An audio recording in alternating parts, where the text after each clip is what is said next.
కరీంనగర్లో మున్సిపల్ ఎన్నికల ప్రచారంలో బండి సంజయ్ గారు చేయించిన ఆ పార్టీ కౌన్సిలర్ అభ్యర్థితో ఒక ప్రమాణం అయితే ఇప్పుడు రాజకీయంలో చర్చాంశనీయంగా మారింది. ఆ ప్రమాణం ఏంటనేది మీరే చూడొచ్చు. మనం ఎక్కడైనా కూడా ప్రమాణం గెలిచిన తర్వాత ఆ యొక్క కౌన్సిలర్లు కావచ్చు, చైర్మన్ కావచ్చు, ప్రమాణ స్వీకారం చేయడం చూస్తాం. బట్ ప్రచారంలోనే చేసిన ప్రమాణం ఏంటో మీరే చూసేయండి. గెలిచిన తర్వాత భారతీయ జనతా పార్టీలో కొనసాగుతానే తప్ప ఇతర పార్టీల్లోకి వెళ్ళే ప్రసక్తే లేదని నిరంతరం ఈ కోసం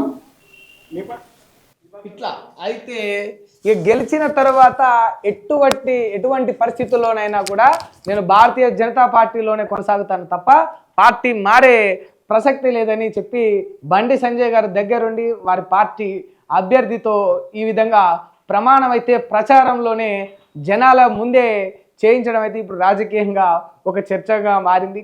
వాస్తవానికి ఆ యొక్క స్టెబిలిటీ అనేది కూడా కౌన్సిలర్లలో లేదు. ఇప్పుడు ప్రలోభాలకు గురవుతూ ఉన్నారు. కొందరు ఆశలకు అత్యాశలకు పోయి పార్టీలు కూడా మారుతూ ఉన్నారు.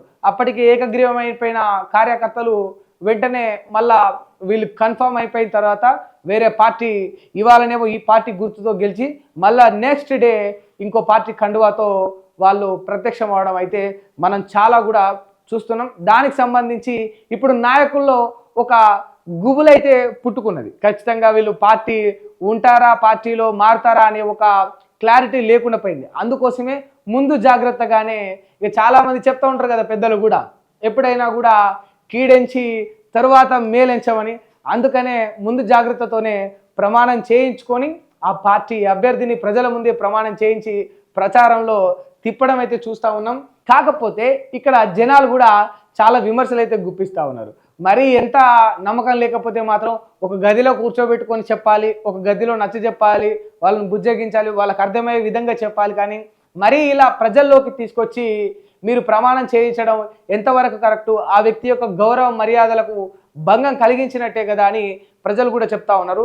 ఎట్ ది సేమ్ టైం వాళ్ళు వేస్తున్న క్వశ్చన్స్ కూడా మనం చూస్తే వ్యాలిడ్గా అనిపిస్తూ ఉన్నాయి. ఏంటంటే ఒక ఎమ్మెల్యేకి అయితే ఇలా నిబద్ధతతో ప్రజల వద్దకు వచ్చి గెలిచిన తర్వాత నేను ఖచ్చితంగా పార్టీ మారబోనని చెప్పి ప్రమాణం చేసే దాఖలాలు ఎమ్మెల్యేల దగ్గర లేవు. గతంలో చూసుకుంటే చాలామంది ఫిరాయింపులు కూడా చాలా సులభంగా ఎమ్మెల్యేలే జరిపిన సంఘటనలు కూడా మనం ఇదే తెలంగాణలో ఎన్నో చూసాం. మరి ఎమ్మెల్యేలకు లేని స్టెబిలిటీ ఇక్కడ కౌన్సిలర్ల నుంచి, ఆ కౌన్సిలర్గా కాబోయే చైర్మన్ల నుంచి ఎక్స్పెక్ట్ చేయడం ఎంతవరకు కరెక్ట్ అని ప్రజలు కూడా అడుగుతున్నారు. ఖచ్చితంగా దీనికి సమాధానం కూడా ఎంపీలు, ఎమ్మెల్యేలు, పార్టీ పెద్దలు కూడా చెప్పాల్సి ఉంటుంది. ఎందుకంటే ఇక్కడ ఎప్పుడైనా కూడా ఒక కార్యకర్త స్థాయి నుండి వచ్చిన కౌన్సిలర్లు కావచ్చు, ఇతరితర నాయకులు కావచ్చు, పార్టీ శ్రేణులు ఎవరైనా కూడా పైనున్న నాయకులను చూసి వారు నేర్చుకోవడం జరుగుతుంది. ఏదైనా కూడా పార్టీ పెద్దలను చూసి ఆ పార్టీలోని వ్యక్తులందరూ కూడా ముందుకు నడిచే విధానాలు ఉంటాయి. వారి భాష కావచ్చు, వారి యాస కావచ్చు, వారి మాట తీరు కావచ్చు,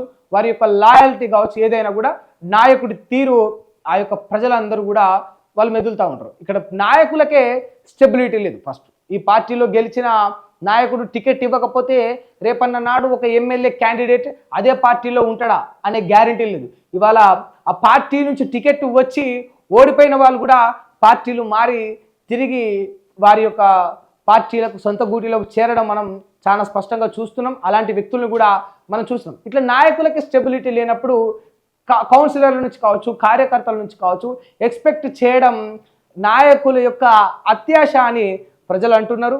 బట్ వాట్ ఎవర్ ఏదైతేనేం అందరికీ చెప్పేది ఏంటంటే ఒక పార్టీ గుర్తుతోటి గెలిస్తే అది కౌన్సిలర్ అయినా, కార్యకర్త అయినా, కార్పొరేటర్ అయినా, ఎమ్మెల్యే అయినా, ఎంపీ అయినా, సెంట్రల్ మినిస్టర్ అయినా సరే ఆ పార్టీకి కట్టుబడి ఉండండి. ప్రజలు ఒక తీర్పునిచ్చేది కేవలం అన్ని ఓట్లు అంటే 100% మీకు పోలయ్యే 100% ఓట్స్ అనేవి ఎప్పుడు కూడా కేవలం మీ యొక్క పేరుకు, ఊరుకు మాత్రమే పడవు.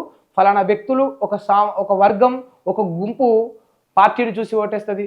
కొందరు పైనున్న పార్టీ పైనున్న నాయకుని చూసి ఓటేస్తారు, కొందరు మీకు ఓటేస్తారు, కొందరు ఇంకొందరి యొక్క ఇన్ఫ్లుయెన్స్కి ఓటేసే ప్రక్రియ అనేది ఎప్పుడు కూడా మనకు ఎలక్షన్స్లో జరుగుతూ ఉంటుంది. సో ఖచ్చితంగా ప్రజాస్వామ్యం నిలబడాలి అంటే ప్రజల తీర్పుకు గౌరవం ఇచ్చేవారైతే ఏ పార్టీ గుర్తులతో ఏ పార్టీ మీదైతే గెలుస్తారో ఆ పదవి కాలం ముగిసిపోయే వరకు ఆ పార్టీలోనే కొనసాగండి. ఒకవేళ పార్టీ మారాల్సిన పరిస్థితి వస్తే మీరు గెలిచిన ఆ యొక్క పదవికి రాజీనామా చేసి తిరిగి బై ఎలక్షన్స్కి వెళ్ళి ఆ తర్వాత మీరు పార్టీలు మారండి.